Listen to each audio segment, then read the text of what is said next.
All right, folks, welcome to Garza Gaitan and the Game, where we analyze the game of politics play by play. Joining us today, we have former Congresswoman Mayra Flores. She's joining us not just to analyze the national landscape, what we're seeing coming out of Washington, D.C., the moving pieces within Congress and the White House, to share here her expertise. But we're also going to be going into the nuances. We're going to be looking at areas like the Rio Grande Valley, where in the last few years we've seen significant shifts within the Hispanic community. She's going to talk to us about what to expect in these next 2 years, what to expect as House Republicans want to not only maintain the majority, but they also want to increase it.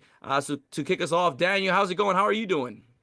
I'm doing great, Waddy. I'm looking forward to really the game that's going to get hot here in the Rio Grande Valley real soon. Of course, Mayra has to get through the primaries, but this is shaping up to be, I think, a barn burner as we head into the actual general soon after the primary. So I'm looking forward to it. I think it's going to be exciting. A lot to talk about.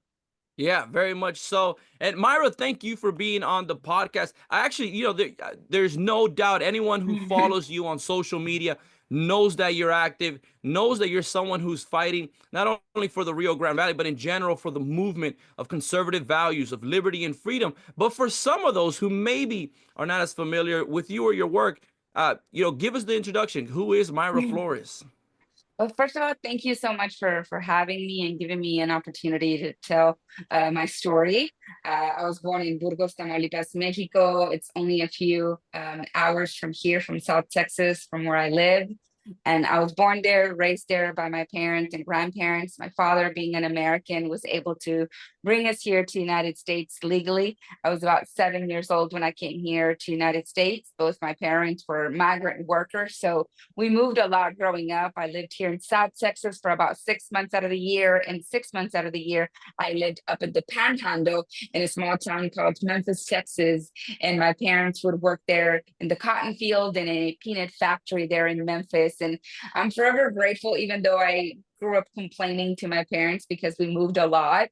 But looking back now, I'm really grateful that he gave me an opportunity, what it was like to be growing up in the majority, right? In South Texas, the majority is Hispanic, but also giving me an opportunity what it was like to grow up as a minority up in the Panhandle. And what I saw was that it doesn't matter whether I was in South Texas, up in the Panhandle, I felt the love in South Texas and in North Texas. And I'm just forever grateful that my parents gave me that opportunity to grow up with Hispanics, African Americans, whites, and growing up, I didn't see color.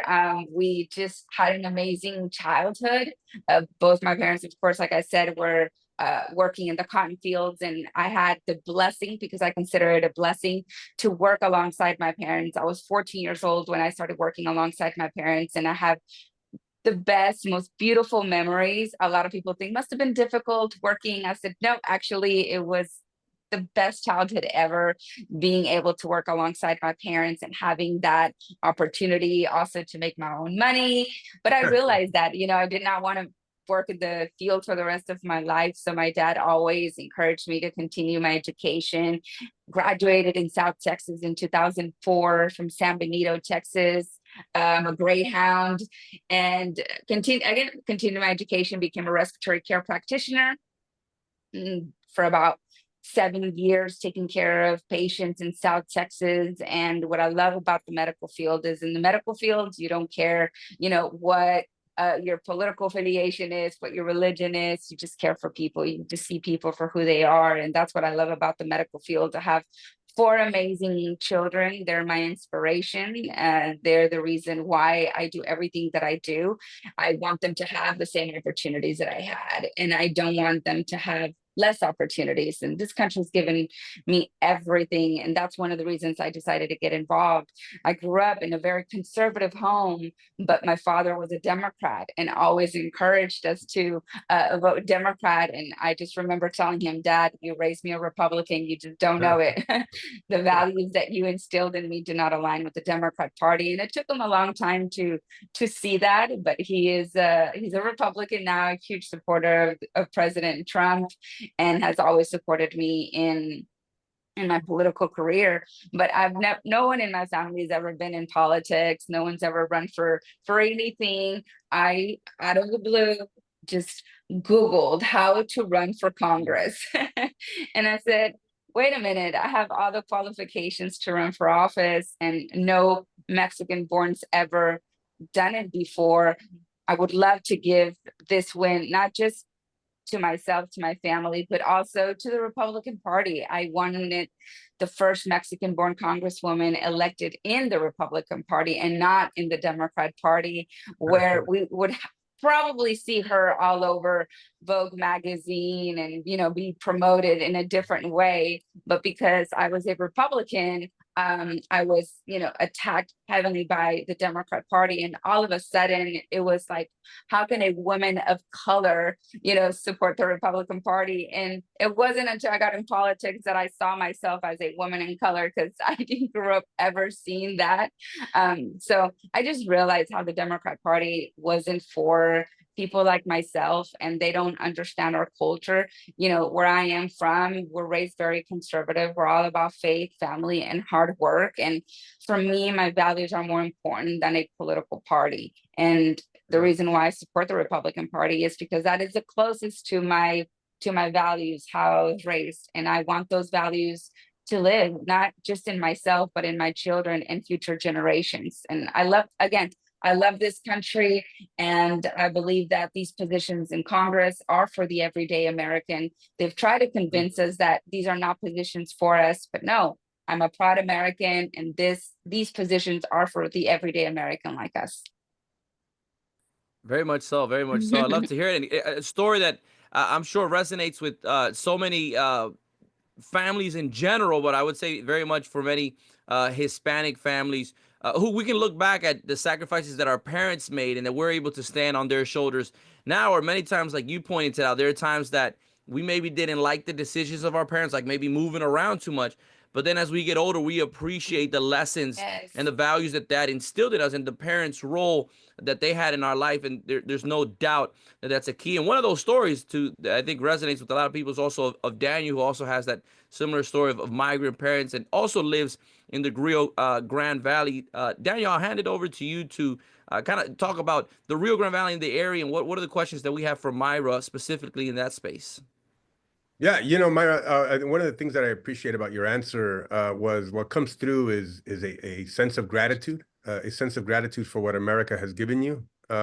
You talk about how proud you are of your Mexican roots and your Mexican heritage, as am I. But I think sometimes, especially on the left, they seem to emphasize more on victimhood, on oppression, on what America Right. does wrong, you know, what it takes from you or what it doesn't give you or the doors that it doesn't open. And they just fail to really emphasize how much of a blessing, like you said, America has been to the Latino community, how, you know, Absolutely. it has allowed more people than any other country in the history of the world to achieve their dreams, their aspirations, right? Because Yes. my parents, you know, had a fourth grade education, and they were able to achieve way beyond their aspirations, you know, here in America. And even though they didn't have a driver's license, they didn't know English, you know, they didn't have a high school diploma, all these barriers, somehow they were able to overcome them, and you know, start a business and move up, you know, the economic ladder, and have a child, you know, of theirs go to the White House. It's just, why don't we emphasize those things? And do you think maybe that's one of the reasons why folks in South Texas have been shifting to the right radically, because they just got tired of that shtick from the left that, you know, there are oppressors and you're the oppressed, you're the victim, and this will Correct. continue if you don't keep, you know, putting us in power? No, you're absolutely right. They honestly do not want to see us prosper. They want us to stay here and poor, uninformed, so they can continue manipulating us. They do not want people like us to not depend of the government, because the moment we do not depend on the government, we're going to be able to be free thinkers, right? We're going to be able to do what we want and what we believe in. But if we depend on the government, we're going to be pressured to do what the government tells us to do. So the Democrat Party pushes a lot of government assistance. Why? Because they want you to become, addicted to government assistance, so they can continue controlling you, how you vote and how you live your life, because they want you to depend on them. I support government assistance. Of course, it's there to help those that in need, but it should never be a form of living, right? And see, the Democrat Party wants you to be on government assistance forever. They don't want you to get out. And what I want to bring prosperity. I want you to have two doors. I want you to decide, do you want to depend on the government for the rest of your life? Or do you want an opportunity to grow and prosper? And I want you to be able to have those choices, so you can be able to live your life however you want. And I know that most people on government assistance don't want that for their children. And most don't want to be in that position either. But again, the Democrat Party pushes government assistance because of that, because they want to be able to continue manipulating you and controlling you. And I want to see our community prosper. I want to see more doctors, lawyers, teachers, nurses, respiratory therapists, engineers. I want to see Hispanics all over prosper in their businesses as well. Look, I'm very proud to see people of all levels, right? I want to see Hispanics that work in the fields, our farmers, our farm workers, right? Those who clean homes, who clean hotels, who work at restaurants. I want us everywhere. I want us at the White House. I want us in Congress. I want us in schools, because that's who we are. The Hispanic community is all about God, family, and hard work. We're truly the most hardworking people in this country. And I just want to see us grow and prosper and inspire those that we can also be in these positions, and for them to see us as Americans, because we are Americans. Yes, we're proud of our roots and our heritage, but somos americanos, somos el futuro. We are the future of America, the future of the Republican Party. And this is who we are. This is what the Republican Party looks like. This is what an American looks like. And I just want them to see themselves for who they are. And those that are Spanish speaking, I don't want them to ever feel that they're not American enough because they don't speak the language. Because a lot of people in Congress and the Senate, in the Democrat Party, they were born here, raised here, and know English and have no respect for this country. So I don't care what language you speak. If you love and respect our country and our Constitution, you're more American than most of those people. And that's my father. I told my father, you are an American. You might not speak English very well, but you are an American, more American than most people that are in Washington. Mayra, to that point about, the need for Democrats to keep people dependizados, right? From the government. I think a lot of Latinos, of course, they feel that if you are, a person who is old in their age and cannot take care of yourself, the government will be there, will be there, right, as a society to take care of you. If you are a child, regardless of what the parents' motives or guilt or status or whatever, we are going to take care of children because they cannot take care of themselves, right? Absolutely. And we are going to honor veterans, right? And so there's a sense of as a society, we are going to take care of those who are truly dependent, but able-bodied people, a job, economic opportunity where they can produce, right, create value for society. That's where we should be, of course, emphasizing our public policy.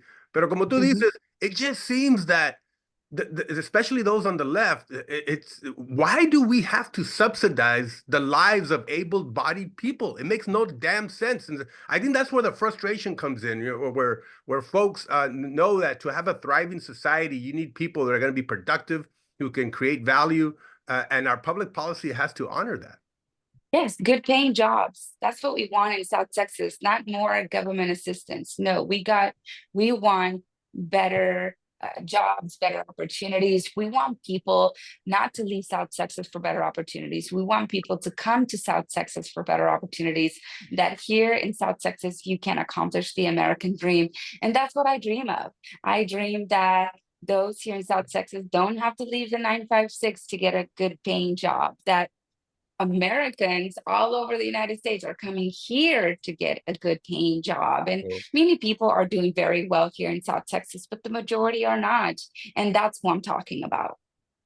Yeah, very, very much so. And it's a battle of ideas and policies. I think sometimes people, we maybe focus too much on the party name, and there is a place to that. But I think folks, what they need to do, mentioning, I think you mentioned your father, who for years was a Democrat, but you said like really his values and the principles that he brought you and your family up were conservative.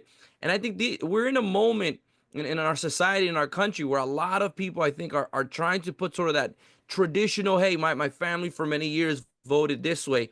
And they're really looking at what are the ideas that people are bringing to the table, and what are the ideas that are going to impact my life. We talked about economic mobility. When we talk about immigration, something that we know impacts our entire country, but in Texas and in the Rio Grande Valley, very much. So, Mayra, I want to ask you, House Democrats and Democrats in general have been very vocal on that they view 2026 as a year where they want to take the majority in the House. They're looking at every racist. Many folks talk about your race against Henry Cuellar as a very key race, as one that, again, House Democrats are viewing that they want to defend, and House Republicans want to gain. What's your perspective on, like, why is Henry Cuellar, who some people view him as more of a moderate Democrat, more of someone who is sometimes willing to work with others, but what are the ideas that you believe he's bringing, and maybe they're not the right ones, and what are the ideas that you're bringing that you want to push forward in Washington? Well, the reason why they think that is because he goes on Fox News and conservative outlets and tells conservatives what they want to hear. But when you look at his voting record, 96% of the time he votes with the Democrat Party. He votes with Nancy Pelosi. That is not a moderate. When you're voting 96% with the Democrat Party, with Nancy Pelosi, that does not make you a moderate. And he voted twice to impeach President Trump. He voted against border security during his first administration. So he's not a moderate by all means, but pretends, because he goes on, on Fox News and all these conservative outlets and tells conservatives what they want to hear, comes here to South Texas as well and tells the district what they want to hear as well, because he actually thinks that, oh, they won't look at my voting record. They're going to go based on what I say, because most people don't look at their congressman voting records. It's those who are more involved in politics do. But I want to encourage Americans to look at your congressman or congresswoman, look at their voting record and see if it matches their actions, what they say. It's important, because if not, they will take advantage of you. And that's how a lot of them also write these bills and name them something really nice, because they know that most Americans are not going to read the bill. They're going to go based on the title. Oh, Safer Communities Act. Wow, that sounds amazing. That they must want to make our communities safe. Why would anyone support that? So they'll name something really good that sounds enticing. But when you read the bill, it has nothing to do with keeping our communities safe. So they take advantage that we're not informed. And that's why it's so important for us to do our research and see how they're voting, the bills that they're supporting, and actually look into these bills. And do they reflect the title? Most of them don't. So Henry Cuellar, is now being indicted, of course, innocent to proven guilty, along with his wife, for money laundering, corruption. I am praying for him and his family, but the right thing for him to do, it was for him to resign and defend his wife, because his wife is also involved in this indictment, and making sure that that she's going to be okay. But I wish him both the best, and they're both in my prayers. But if he is found guilty, he should be held accountable. 100%. Es una vergüenza, right? To have somebody who is tied up in this kind of scandal. There's a saying in Spanish que dice cuando suena el río es que lleva agua, right? There's enough there I think. Have you no sense of shame, sir? Right? I just don't see any recognition of complicity, any recognition that he made mistakes. That even the impression that he has given, I think is embarrassing for the RGV. Because it's embarrassing for Hispanics too. I don't care what party you're, whether you're Republican or a Democrat. He's Hispanic. He's one of the few members of Congress that are Hispanic. So it makes us all look bad. But like I said, for me, it's what was more shameful is that his wife is also involved in this, and I would hate his children to have two parents in prison. His priority right now should be, how do I protect my wife from all this and make sure that she doesn't go to prison, and that I take full responsibility for putting her in this position. So for me, it clearly he fell in love with Congress, with the position. And that's what happens with a lot of members of Congress. Congress becomes their whole entire identity. They don't know what to do outside Congress. They don't have a life outside Congress. It revolves around them. And that it's so sad, because yes, I want to go back to Congress, but there's no way I want to die in Congress and retire in Congress. Well, Mayra, but punto aparte of the whole corruption thing and that patina of that's embarrassing for the rest of the RGB. What are the priorities that you're picking up in the Rio Grande Valley from the Latino community, or because we're like 95% of the Rio Grande Valley, but I guess from all your constituents, and how do they line up with the national priorities of U.S. Latinos?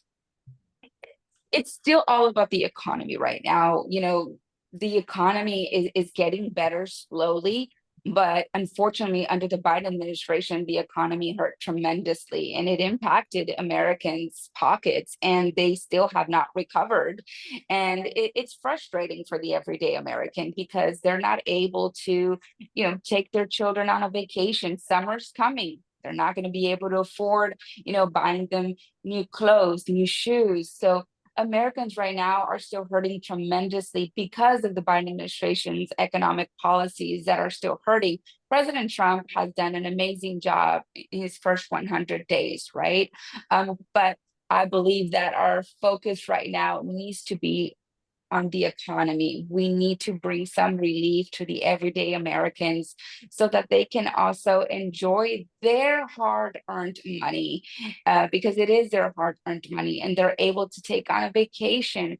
I feel like, Americans, I love work, but it can all be all about work. We gotta also be able to enjoy our family, go on a vacation, and take a breath, and take a break from everything, and come back and start working all over again. But see, your everyday American can't afford that, and all they do is work, work, work, work, work, work, work. So there's a lot of frustration, because they want to finally be able to not live paycheck to paycheck. So for me, it's all about the economy. Of course, the border, which it's now secure, we have to handle those that are already in this country that are committing very serious crimes, and we need to immediately deport those that have a criminal background. And I know that is President Trump's top priority. But again, the economy, the everyday American, not just here in South Texas, but they're suffering tremendously. Yes, they've seen some changes, but we need much more than that. Yeah, there's a lot on the docket on the national stage, and I want to turn to that a little bit. We're a week away, or a week after Trump's first 100 days, and obviously last week there was a huge focus. He had his rally in Michigan, really highlighting the approximately 140 executive orders that his administration put forward. Mayra, I want to ask you a little bit. What do you view just a little bit of his first 100 days. I want to get your take on that. But I want to talk about the next 100 days, which typically it's not sort of framed that way through the media. But this administration is saying that they're looking forward, that the first 100 days was just that, the first, that they're looking for the rest of the year. They have priorities. What do you believe should be their focus moving into the second quarter, third quarter of the country? You mentioned the economy, immigration. There's also this week there was announced or that it will soon be announced a deal with India on trade, almost a 0 for 0, if I'm not mistaken, on some automobile parts and some other key items.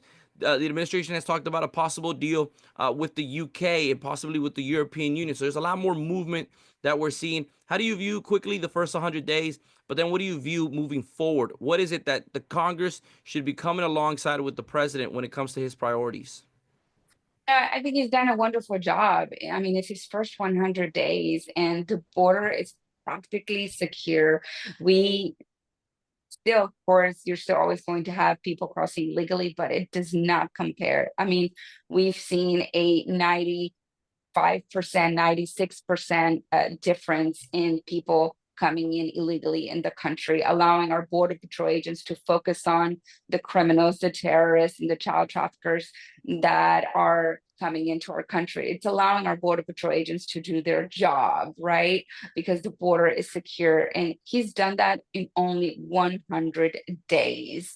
And of course, he's also putting pressure in Mexico as well in securing the border, also putting pressure on them, allowing water to be released into South Texas to help our farmers. We have been hurting here in South Texas for years because of the lack of water and Mexico refusing. We have a water treaty with Mexico and they refuse to release water that farmers dependent on. And because under the Biden administration, they did not release any water, we lost our only sugar company here. And we lost 600 jobs because of that. And so now that President Trump came in, he put pressure on the president of Mexico, and they came on an agreement to release water to our farmers here in South Texas. So, we've seen an impact, tremendous impact, even in the economy. But again, in the next 100 days, it has to be all about the economy. And of course, deporting those that are here in the country with criminal record that are committing crimes. Because unfortunately, under the Biden administration, we had millions of people with criminal records that came in here with no good intentions, terrorists as well, that also came into this country to do harm to Americans. They don't care what your religion is. They don't care what your political affiliation. There is people in this world that hate America because of who we are, and they're here already. And I just pray that the Trump administration is able to find these individuals and be able to stop them from any terrorist attack, because they cross under the Biden administration along with many other criminals. So that needs to continue being the focus, because that's going to keep our families safe. Though safety is very important. But I believe that the economy and the border need to be continue to be top priority, because unfortunately under the Biden administration, they just did so much damage that it's going to take a long time to be able to repair that damage. And that's why Congress is important. We have a very slim majority right now. So it's very difficult to get things done with such small majority. And that's why we need a bigger majority in 2026. And 2026 is going to be a very important midterm. If we want all these executive orders that President Trump is passing, and we want them to make them into law, so no one ever erases that, we need a much bigger majority in order to make that happen, not just in the House, but in the Senate as well. And that's one of the reasons why I'm still in this fight. I believe that we're going to have to fight for our freedoms and for our country for the rest of our life. Like, the devil doesn't sleep. And so I'm going to fight for this country and to the day I die, to make sure that my children, grandchildren, and the future generations have the freedoms and the opportunities that I grew up in. So Mayra, talking about the majorities that we have right now in the Senate and the House, we as in Republicans, and of course the White House, even the Supreme Court, one would argue, why would we squander that majority when we're talking about the economy on this new sort of trial balloon? God, I hope it is, or the suggestion that's even coming from the White House, but from the GOP in the House, that they would raise the top rates for the wealthy, según, and this reconciliation bill. Really, we're going to tax the rich now? No, I disagree with that. I don't think we need to be taxing anyone. Uh, we have a spending problem in this country, Yes. not, not a revenue problem. Right. And when you tax the rich, we're all connected. The 100%. lower class, middle class, rich class, we're all connected. You tax the rich, it's going to impact the middle class because most of them own companies, right? And Bravo. Yep. it's going to impact many people in the middle class. Many are going to lose their job. Many are not going to be able to work that overtime that they relied on. They maybe relied on that bonus that is coming in soon, and they're no longer going to get that bonus. So, taxing Americans is not the solution. Cut the spending. We need to stop, sending billions of dollars abroad that we don't have. Americans are on a budget. It's time that we put our own government on a budget as well. I think it was embarrassing what Doge exposed, that people like USAID were subsidizing woke agendas That's right. across the world, were subsidizing media. I mean, Mhm. Axios and Political were getting millions and billions of dollars. What the hell was going on with that? And it upset so many Americans to see that their hard-earned tax dollars were being wasted and abused, and that honestly, I felt I was being defrauded by these bureaucrats, who were spending our money, to push their agendas when nobody Mhm. asked them to, right? And now they want more money, to grow government and extend the abuse or whatever. But you're 100% right in that when we do raise taxes on the rich, it does, of course, is passed on to the middle class, the working class folks, who are Mhm. trying to make it from one paycheck to the next. And it's just very frustrating to see that we would squander a Republican majority on boneheaded, proposals like this, just to appease the left. What the hell have they done for us? No, they've done absolutely nothing, and we do not need to be negotiating with them at all. And I believe that if anything, we need to take the power away from the government. The government has way too much power, and the power needs to go back to the American people. So, Bravo. whenever they're talking about taxing the American people, again, that is them just becoming bigger and more powerful. And I will never support that. I don't care if you're a Republican or a Democrat. I believe in small government, in, cut spending, less, I'm not big on tariffs either, but I understand why President Trump is using tariffs, right? He's using tariffs to negotiate. Right. And he's doing a wonderful job in doing that.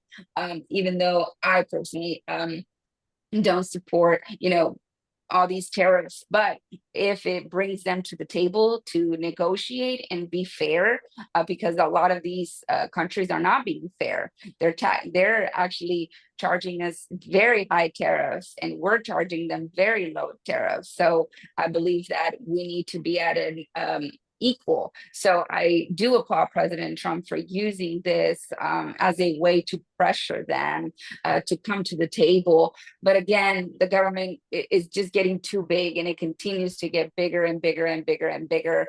And it just needs to stop. It really does. And we as Republicans, conservatives, we're all about giving the American people back that power to decide what is best for this country. And it feels like we work for the government now. The everyday American feels like they work for them versus the government works for the American people. But they feel like, no, all my paycheck is going to them. So it feels like we're working for them, and it shouldn't be that way. It should not be that way at all. I think the message there is clear that the focus should be empowering people, not empowering government. Mayra, I do want to thank you for joining us on this episode. Want to give you a chance to, what's your message for anyone who has tuned in? What's your message for anyone who's going to be paying attention for your race and for what's going on in our country? To please get involved, to be informed. I know that most Americans have their everyday jobs, but it's important that you know about the politics that are being put in place. Policy matters because people matter. So it's important that you know who's running for Congress, who's running for state positions and local positions, because all elections matter, local, state, and federal elections. Be informed, look at their policies. Don't vote for someone just because you like them and because they were nice to you. No, get informed, look at their policies and how those policies are going to impact you and your children and your family. And again, prioritize your values too. Make sure that the values that you were instilled in and that you're instilling in their children are also values that reflect on the people that you're electing, because once they go to Congress or to Austin here in Texas, they're going to be putting in place policies that are not going to be aligned with your values, and it's going to impact your children in the future. So just get informed. You know, if you live in Texas 28, Texas 15, Texas 34, all South Texas, I'm all about the LGBT, all the 956. You know, and I just want to see South Texas prosper. And again, I want to see people from all over the country come here to accomplish the American dream. And I know that one day that we'll make that happen. There you have it, folks. A message from Mayra Flores, our special guest today. We encourage everyone to subscribe on YouTube, Spotify. We're on TikTok, Instagram, and X. This has been Garza, Gaitan, and the Game, where we're analyzing play-by-play the game of politics. Until next time.